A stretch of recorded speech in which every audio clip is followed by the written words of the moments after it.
প্রধান উপদেষ্টার চীন সফরে বাংলাদেশ ও চীনের মধ্যে অর্থনৈতিক ও প্রযুক্তিগত সহযোগিতার বিষয়ে একটি চুক্তি এবং ৮টি সমঝোতা স্মারক সই হয়েছে।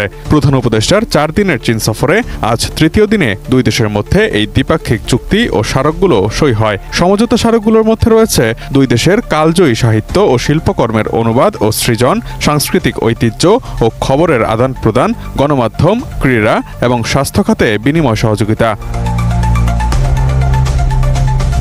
এর পাশাপাশি প্রধান উপদেষ্টার দ্বিপাক্ষিক চীন সফরে দুই দেশের মধ্যে ৫ বিষয়ে সহযোগিতার আনুষ্ঠানিক ঘোষণা হয়েছে। এগুলো হলো বিনিয়োগ আলোচনা শুরু করা, চীনের বিশেষায়িত অর্থনৈতিক অঞ্চল চালু করা, মোংলা বন্দরের আধুনিকীকরণ ও সম্প্রসারণ, একটি রোবট ফিজিওথেরাপি ও পুনর্বাসন কেন্দ্র নির্মাণ এবং একটি কার্ডিয়াক সার্জারি গাড়ির অনুদান।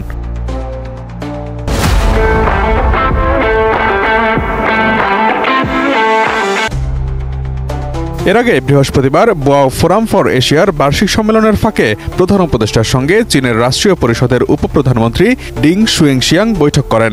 বৈঠকে বাংলাদেশের এলডিসি গ্রাজুয়েশন বা স্বল্পোন্নত দেশ থেকে উত্তরণের পর বাংলাদেশের বিদ্যমান শুল্ক ও কোটামুক্ত রপ্তানি সুবিধা আরও ২ বছর বহাল রাখার কথা জানিয়েছেন চীনের উপপ্রধানমন্ত্রী ডিং শুয়েংশিয়াং।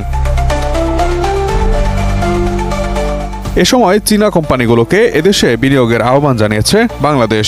২০২৬ সালের নভেম্বরে বাংলাদেশের এলডিসি গ্রাজুয়েশন হবে। গ্রাজুয়েশনের পর ইউরোপীয় ইউনিয়ন ও যুক্তরাষ্ট্র ৩ বছর শুল্কমুক্ত সুবিধা অব্যাহত রাখবে। কানাডাও একই সুবিধা দেওয়ার অঙ্গীকার করলেও দেশটি এখনও তাদের আইন কানুনে কোনো পরিবর্তন আনেনি। জাপান, অস্ট্রেলিয়া ও ভারতের কাছ থেকে বাংলাদেশ একই সুবিধা চাইলেও তারা এখনও কোনো প্রতিশ্রুতি দেয়নি। এছাড়া প্রধান উপদেষ্টা ও চীনের প্রেসিডেন্টের দ্বিপক্ষীয় বৈঠকের পর যৌথ বিবৃতিতে দুই পক্ষ বেল্ট অ্যান্ড রোড ইনিশিয়েটিভ বা বিআরআই আওতায় সহযোগিতা বাড়ানোর সিদ্ধান্ত নিয়েছে।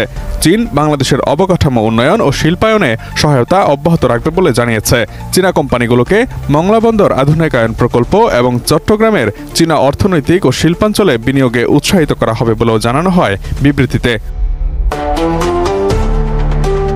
যৌথ বিবৃতি অনুযায়ী চীন বাংলাদেশ মুক্ত বাণিজ্য চুক্তি নিয়ে আলোচনা দ্রুত শুরু করতে সম্মত হয়েছে। বাংলাদেশ চীনে আম রপ্তানি সহ কৃষি পণ্য রপ্তানি দ্রুত বাস্তবায়নের অনুরোধ জানিয়েছে। দুই পক্ষ বন্যা পূর্বাভাস, নদী খনন, পানি সম্পদ ব্যবস্থাপনা এবং জলবায়ু পরিবর্তন মোকাবিলা সংক্রান্ত সহযোগিতা বাড়াতেও সম্মত হয়েছে। তিস্তা নদী ব্যবস্থাপনা প্রকল্পে চীনা কোম্পানিগুলোর অংশগ্রহণকে স্বাগত জানিয়েছে বাংলাদেশ। চীনা নেতৃত্বকে সুবিধাজনক সময়ে বাংলাদেশ সফরের আমন্ত্রণ জানিয়েছেন প্রধান উপদেষ্টা doctor Mohammad Yunus. Imtiaz Alam, desk report, ATN news.